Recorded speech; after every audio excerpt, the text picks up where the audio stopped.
On a tous croisé dans notre parcours professionnel le patron qui a des auréoles de sueur ou la braguette ouverte. Le vêtement au travail, ça va avoir de l'influence sur le degré de confiance et de respect qu'on va vous accorder.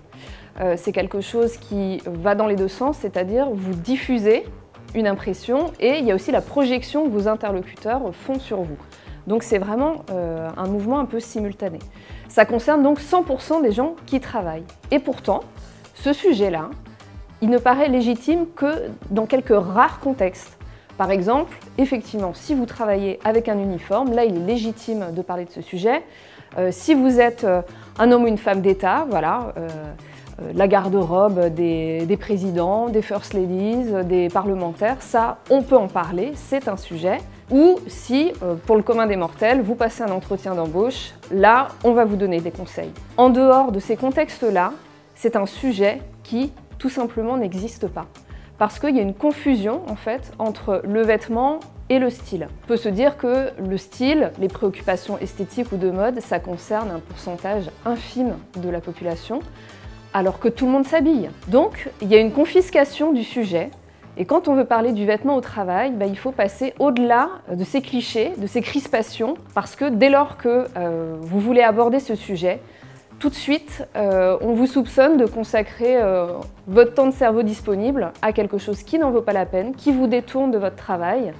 Et donc, vous êtes frivole, et si vous êtes frivole, vous n'êtes pas compétent. Moi, j'ai proposé au L.fr de lancer une série d'entretiens sur ces thématiques parce que je trouvais ça super intéressant d'aller parler du vêtement en dehors du côté mode. Moi, ce qui m'intéresse, c'est le vêtement fonctionnel, le vêtement pragmatique. On a tous croisé dans notre parcours professionnel le patron qui a des auréoles de sueur ou la braguette ouverte.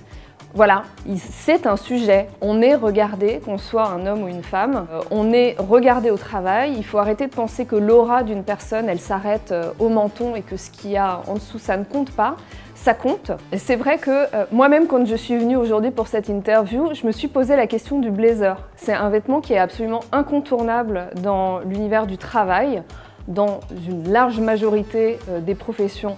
Pas dans toutes, heureusement. Et ce qu'on peut remarquer aujourd'hui au fil des entretiens que nous on a menés, c'est à quel point ce vêtement-là reste une valeur refuge et en même temps à quel point nombre de femmes commencent à contourner ça, à contourner cette idée qu'il faut mettre une pièce tailoring, on va dire, donc soit le blazer, soit carrément le tailleur-pantalon pour être prise au sérieux, pour être crédible.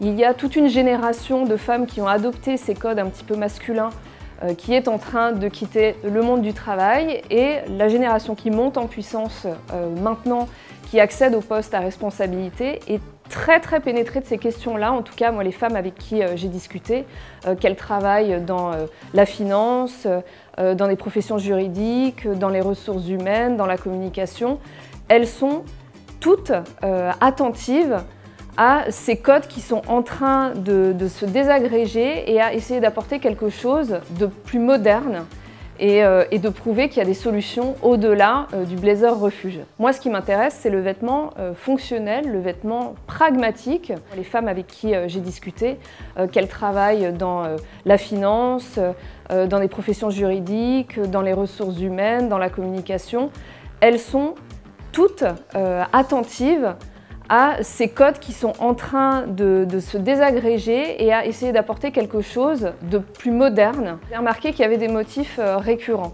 Il y en a 3. Tout d'abord, il y a l'enjeu du corps, du mouvement. Donc il faut trouver des solutions. Là-dessus, on a eu un entretien super intéressant avec une photographe, par exemple. Quand vous êtes photographe, que vous devez faire un reportage sous le cagnard en portant votre matériel, vos objectifs, vous n'allez pas vous habiller de la même manière que si vous travaillez en studio ou si vous travaillez dans un lieu où, par exemple, il faut être super discret. Elle me donnait l'exemple des chaussures qui couinent.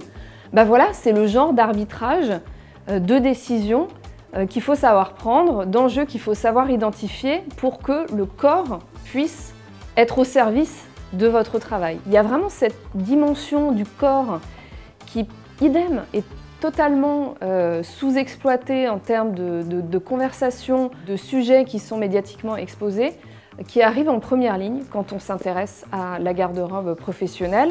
Le deuxième point commun, c'est cette idée que les choses sont implicites. Tous les métiers, absolument tous, ont une culture vestimentaire, des codes vestimentaires, et il y en a excessivement peu dans lesquels ce savoir-faire, ce savoir-être est exprimé de manière explicite. C'est quelque chose que vous êtes censé acquérir par imprégnation, par observation. Dans les entretiens qu'on a menés, le premier c'était avec une DRH qui justement travaille donc dans la formation des jeunes cadres qui sont en début de carrière et qui fait la démarche justement d'aborder ces questions vestimentaires pour les aider. Il y a encore cette idée que la question des vêtements le matin, ça doit être réglé en 3 minutes et qu'après vous êtes compétent, vous faites votre travail. Sauf que non, le vêtement, il sert à être compétent.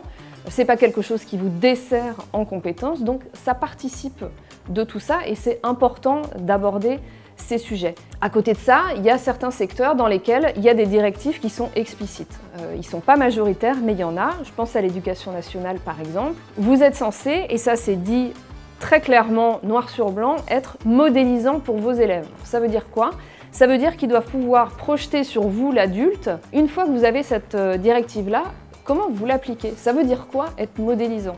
Donc on a eu vraiment une conversation passionnante, cette enseignante et moi, sur comment on crée à partir de sa singularité, de sa personnalité, des contraintes de confort. Le dernier point qui est vraiment commun à tous ces entretiens, et je pense que c'est fatalement le premier auquel on pense, c'est celui de la crédibilité professionnelle. Moi, je veux être crédible dans mon travail, comment je fais. La réponse n'est absolument pas la même selon le secteur dans lequel vous travaillez. Il y aura des secteurs dans lesquels le côté un petit peu austère, voire terne, va être un point positif. Et à contrario, si vous allez vers, par exemple, la communication et la publicité, comme la DIRCOM avec qui on a discuté, là, les codes sont très différents. Si vous avez l'air trop rigide, trop austère, vous n'allez pas être une bonne DIRCOM. On va se dire, mais elle est complètement coincée, elle n'est pas du tout assez détendue, c'est pas elle qui va bien défendre l'image de mon entreprise. Moi, je veux quelqu'un vers qui on a envie d'aller. Et donc, idem, il faut prendre des décisions vestimentaires très fines, très subtiles, pour réussir à répondre en fait à ces contraintes environnementales très fortes de culture d'entreprise. Et du coup, cette question-là, être pro, c'est vraiment le fil rouge de tous les entretiens.